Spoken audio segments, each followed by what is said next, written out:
নমস্কাৰ মৰমৰ ছাত্ৰ ছাত্ৰী আৰু মোৰ বন্ধু বান্ধৱীসকল আহোম ক্লাছেছ ইউটিউব চেনেলত আপোনালোকৰ স্বাগতম জনাইছোঁ। আজি মই লৈ আহিছোঁ ক্লাছ 10ৰ তোমালোকৰ ফাৰ্ষ্ট ফ্লাইট কিতাপৰ text book in English for class 10। এইটো কিতাপত থকা তোমালোকৰ প্ৰথমটো lesson a letter to God. এইটো লিখিছিল তোমালোকৰ GL ফুইণ্টেছে, লেসন নম্বৰ 1। ছাত্ৰ ছাত্ৰীসকল তোমালোকৰ এই লেটাৰ টু গডটো থকা যিমানখিনি MCQ টাইপ কোৱেশ্চন আছে মই গোটেইখিনি লৈ আহিছোঁ। তোমালোকৰ মেট্ৰিকৰ এক্সামত খুবেই ইম্পৰ্টেণ্ট হ'ব। এবাৰ তোমালোকৰ মেট্ৰিকৰ 45 নম্বৰৰ অকল MCQ আহিব, গতিকে তোমালোকে গোটেইখিনি MCQ ভালকৈ চাবা, ভিডিঅ'টো স্কিপ নকৰাকৈ। আৰু যদি মোৰ চেনেলটো ছাবস্ক্ৰাইব কৰা নাই তোমালোকে ছাবস্ক্ৰাইব কৰি ৰাখি দিবা, এনেকুৱা ধৰণৰ ভিডিঅ' তোমালোকে পাই থাকিবা। প্ৰথমটো কোৱেশ্চন আমাৰ দিয়া আছে, what made Lencho angry when he counted the money. তোমালোকৰ ইয়াত 4টা অপশ্যন দিয়া আছে। ইয়াৰ তোমালোকৰ বি নম্বৰটো হ'ব correct answer. Lencho received 30% less than what he had demanded from God. তেওঁ গডৰ পৰা যিমান টকা বিচাৰিছিল তাৰ 30% কম আহিছে, মানে 30 টকা কম আহিছে, সি 70 টকা পাইছিল। 2 নম্বৰত দিয়া আছে, which the chief character in the story a letter to god.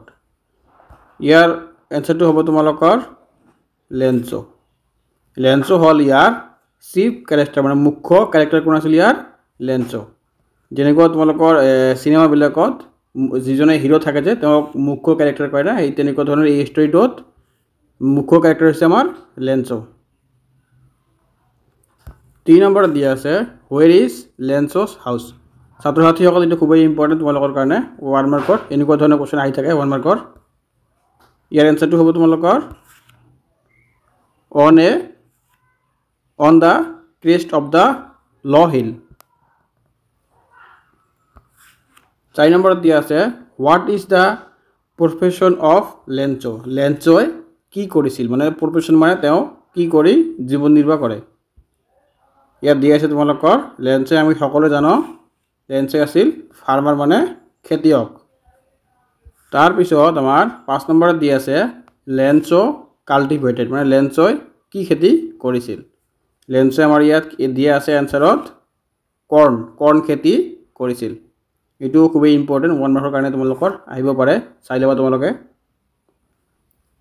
6 নম্বৰত দিয়া আছে, Das R raindrop falling from the sky, they are new coins, who uttered this line। ইয়াতে কৈছে তোমালোকৰ ৰেইনড্ৰপবিলাক নিউ কইনৰ নিচিনা, এই লাইনটো তোমালোকৰ কোনে কৈছে। ইয়াতে এনচাৰ দিয়া আছে লেঞ্চো। আমি সকলোৱে জানো লেঞ্চোই কৈছিল যে ৰেইনড্ৰপবিলাক নিউ কইনৰ নিচিনা হৈ আছে। 7 নম্বৰত দিয়া আছে, what was needed by Lencho's field for a good harvest. Lencho কি প্ৰয়োজন হৈছিল তেওঁৰ এই মাটি ৰোৱাৰ কাৰণে, যাতে তেওঁৰ খেতিটো ভাল হয়। এই এনচাৰটো আমি সকলোৱে জানো, খেতিৰ হাৰ্ভেষ্ট ভাল হোৱাৰ কাৰণে তোমালোকৰ বৰষুণৰ প্ৰয়োজন নাইবা পানীৰ প্ৰয়োজন হয়। তাৰপিছত আমাৰ 8 নম্বৰত দিয়া আছে, who exclaimed yes God willing. ইয়াৰ এনচাৰটো হ'ব আমাৰ ডি নম্বৰত, the women who was preparing supper. তাৰপিছত 9 নম্বৰত দিয়া আছে আমাৰ, হু ৰোড দ্য প্ৰ'জ পিছো এ লেটাৰ টু গড। এইটো আমাৰ হ'ব এ লেটাৰ টু গড কোনে লিখিছিল আমাৰ, আমি সকলোৱে প্ৰথমতে পাই আহিছোঁ GL ফুইণ্টেছ। তাৰপিছত আমাৰ 10 নম্বৰত দিয়া আছে, Lencho compared the letter drops of rain with. ইয়াৰ এনচাৰটো হ'ব আমাৰ 5 cent pieces। 11 নম্বৰত দিয়া আছে, why did Lencho need money. লেঞ্চোক মানিৰ টকাৰ কিয় প্ৰয়োজন হৈছিল। ইয়াৰ উত্তৰটো হ'ব to save his family from the pangs of hunger তেওঁৰ ফেমিলিক ভোকৰ পৰা ৰক্ষা কৰিবলৈ তেওঁৰ টকাৰ প্ৰয়োজন হৈছিল 12 নম্বৰ দি আছে Lencho compared the big drops of rain with Lencho big drop বিলাকক কিহৰ লগত কম্পেয়াৰ কৰিছিল 10 cent অফ পিচেছ তাৰপিছত দি আছে আমাৰ 13 নম্বৰত হু এক্সক্লেইমড উই উইল গো হাংগ্ৰি দিছ ইয়াৰ এই এনসাৰটো হ'ব আমাৰ লেন্সো তাৰপিছত 14 নম্বৰত দি আছে the field was white as it covered with এইটো হ'ব আমাৰ সেল্ট 15 নম্বৰত দিয়া আছে a plague of locust would have left more than this what is locust ইয়াৰ উত্তৰটো হ'ব a kind of insect 16 নম্বৰত দিয়া আছে আমাৰ how much money did Lenzo need this time crisis ইয়াৰ উত্তৰটো হ'ব 100 পইচা লেন্সৰ কিমান টকাৰ প্ৰয়োজন হৈছিল আমি গম পাওঁ 100 টকাৰ প্ৰয়োজন হৈছিল এটো খুব সহজ উত্তৰ 17 নম্বৰত দিয়া আছে how much money was মানে লেন্সই কিমান টকা পাইছিল 70 টকা পাইছিল লেন্সো hope for the help from লেন্সই কি ভাবিছিল কৰ পৰা টকাটো আহিল ই ভাবিছিল গডে তেওঁৰ টকাটো পঠিয়াইছিল 19 নম্বৰত দিয়া আছে How did Lenzo work in his field? Lenzo তেওঁক ফিল্ডত কিহেৰে ওয়াৰ্ক কৰিছিল লাইক এ ট্ৰেক্টৰ মানে কেনেকৈ তেওঁ তেওঁৰ ভূমিটোত কাম কৰিছিল লাইক এ ট্ৰেক্টৰ মানে ট্ৰেক্টৰ নিচিনাকৈ তেওঁ কাম কৰিছিল Why was Lenzo not at all supported to see the money in the envelope? Sorry, it is surprise হ'ব লেন্সো এনভেলপত এই মানিটো পাই কিয় সারপ্রাইজ ফিল কৰা নাই ইয়াৰ আনসাৰটো হ'ব তোমালোকৰ এ নম্বৰৰ he had unwavering faith in God তেওঁ ভগৱানৰ ওপৰত দৃঢ় বিশ্বাস থকাৰ কাৰণে তেওঁ এনভেলপত যে টকা আহিছে তেওঁ এটো সাৰপ্ৰাইজ হোৱা নাই 21 নম্বৰত দি আছে পেসো ইজ কাৰেন্সি ইজ মানে পিছোটো কোন দেশৰ কাৰেন্সি এটো আমি এটো জানো আমি ল্যাটিন আমেৰিকা কাৰেন্সিক পিসো বুলি কয় PESO আমাৰ যেনেকুৱা ইণ্ডিয়াৰ কাৰেন্সিক তোমালোকে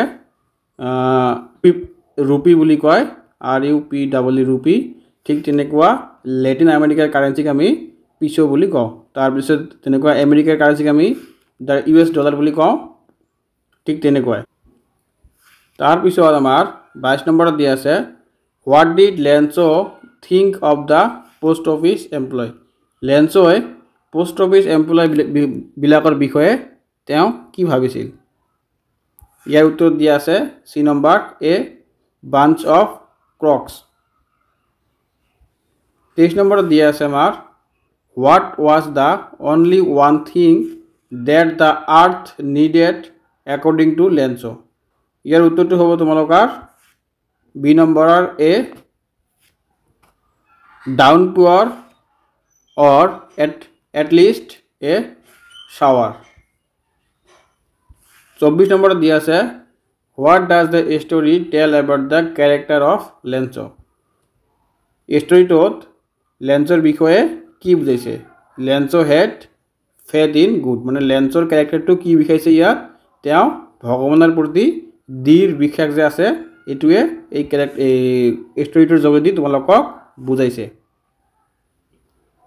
25 নম্বৰত দিয়া আছে Lenzo compared the quantum of damage with ইয়াৰ উত্তৰ দিবা আছে আমাৰ প্লেগু এন্ড লকটাস তাৰ পিছত 26 নম্বৰত দিয়া আছে What was the only hope left in the hearts of Lenzo and his family? ইয়াৰ উত্তৰটো হ'ব আমাৰ হেল্প ফ্ৰম গড। লেন্সো আৰু লেন্সৰ ফেমিলিৰ কাৰ ওপৰত মানে ভৰসা আছিল? Help from the god. 27 নম্বৰত দিয়া আছে why did the postmaster decide to reply to Lenso's letter?